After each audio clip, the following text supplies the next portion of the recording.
राधे राधे दोस्तों, आइए आज की कहानी शुरू करते हैं जिसका नाम है सच्चे प्यार की अधूरी दास्तान। अगर आप हमारे चैनल पर नए हैं तो पहले चैनल को सब्सक्राइब कीजिए, वीडियो को लाइक कीजिए, ज़्यादा से ज़्यादा शेयर कीजिए। सुधा इलाहाबाद विश्वविद्यालय के प्रोफेसर डॉक्टर अंकुश शुक्ला की बेटी थी। वहीं अमित इलाहाबाद विश्वविद्यालय में पीएचडी कर रहा था। डॉक्टर शुक्ला अमित को बहुत पसंद करते थे। बचपन से ही वे उसे जानते थे। अमित ने अपनी पढ़ाई पूरी करने के लिए काफी मेहनत की थी। अमित काफी सालों से डॉक्टर शुक्ला के घर आया जाया करता था। इसी दौरान सुधा और अमित गहरे दोस्त बन गए। सुधा बिना एक शब्द भी कहे बिना अमित के मन को पढ़ लेती थी। बचपन की हंसी, किताबों पर बहस, चाय की प्याली में बूंदे और शाम की पीली रोशनी में दोनों की खामोशियां, सब कुछ जैसे एक दूसरे के बिना अधूरा था। अमित हमेशा सुधा की पढ़ाई में मदद किया करता था। उसे कहीं बाहर जाना हो तो भी अमित की ही जिम्मेदारी थी। ऐसे में कभी दोनों के रिश्ते को लेकर डॉक्टर शुक्ला के मन में कोई विचार नहीं आया था। सुधा और अमित भी मन ही मन एक दूसरे से प्रेम तो करते थे, लेकिन कभी उन्होंने इस बात को स्वीकारा नहीं था। अमित को पता था कि वह एक गरीब ब्राह्मण है, जबकि सुधा एक सम्मानित परिवार की इकलौती संतान है। वह डॉक्टर शुक्ला की बेटी है, जिन्होंने उसे बेटा मानकर पाला है। शायद यही वो रिश्ते की गरिमा थी जो अमित को सुधा अपने करीब लाने से रोकती थी। लेकिन जब एक दिन सुधा के लिए रिश्ता आया तो अमित अंदर तक टूट गया। ये पहली बार था जब सुधा ने अमित से अपने प्यार का इजहार किया था। सुधा ने अमित से कहा, बाबूजी ने मेरा रिश्ता तय कर दिया है। लड़के का नाम विशाल है और वह कानपुर का बहुत बड़ा वकील है। अमित का मन सुन्न हो गया, पर फिर भी मुस्कुराकर बोला, बहुत अच्छा किया उन्होंने, तुम तो बहुत खुश रहोगी। सुधा उसे देखकर बोली, ये झूठी मुस्कान बाबूजी को दिखाना। मैं भी जानती नहीं क्या कि तुम मुझे पसंद करते हो। मैं तुम्हारे बिना नहीं रह सकती हूँ। तुम बाबूजी से जाकर बात क्यों नहीं करते? अगर तुम बात नहीं कर पा रहे हो तो मैं उनसे बात करती हूँ। वो अपनी इकलौती लड़की की बात जरूर सुनेंगे। लेकिन अमित ने उसे समाज और पिता का वास्ता देकर रोक लिया। अमित डॉक्टर शुक्ला को बहुत अच्छे से जानता था। बातों बातों में कई बार उसने प्रेम विवाह पर उनके विचार जानने का प्रयास किया था और हर बार उसे यही पता चला कि वे कभी भी प्रेम विवाह के लिए राजी नहीं होंगे। अमित सुधा की आत्मा से प्रेम करता था और कभी नहीं चाहता था कि उसकी वजह से सुधा और डॉक्टर शुक्ला के बीच दरार आए। यही वो मोड़ था जहां पर उनकी जिंदगी में दर्द ऐसा हुआ जो जिंदगी भर के लिए उनके दिलों में रह गया। आखिरकार सुधा का विवाह तय हो गया। विवाह के दिन जब विदाई हो रही थी, सुधा की आंखें अमित को ढूंढ रही थी, लेकिन वह कहीं दिखा नहीं।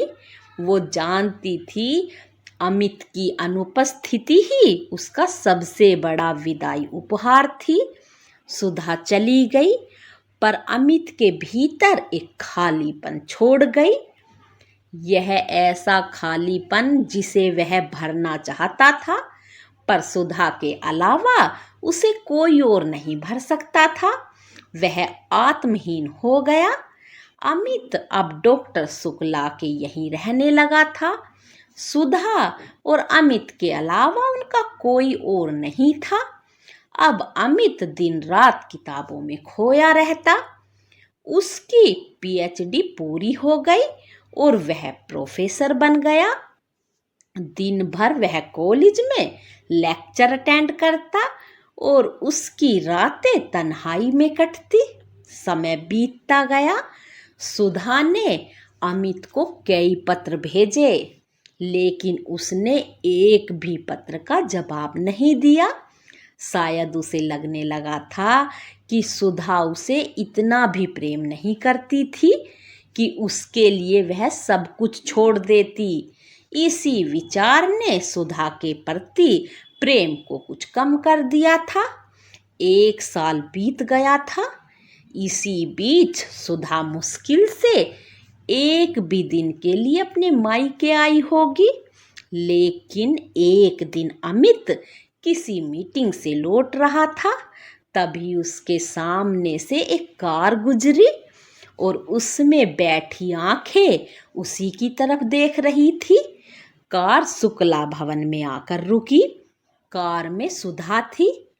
अमित ने 1 साल बाद सुधा को देखा था। वही आंखें, वही मुस्कान, लेकिन अब सुधा की आंखों में अब एक अजीब सी सन्नाटा था। सुधा ने जानती थी कि अब वह विवाहित है, पर उसमें वही आत्मा थी जो अमित से जुड़ी थी। अमित ने सुधा से पूछा, तुम खुश हो? तुम्हारे बिना कभी नहीं हो सकती। सुधा ने मुस्कुराते हुए कहा।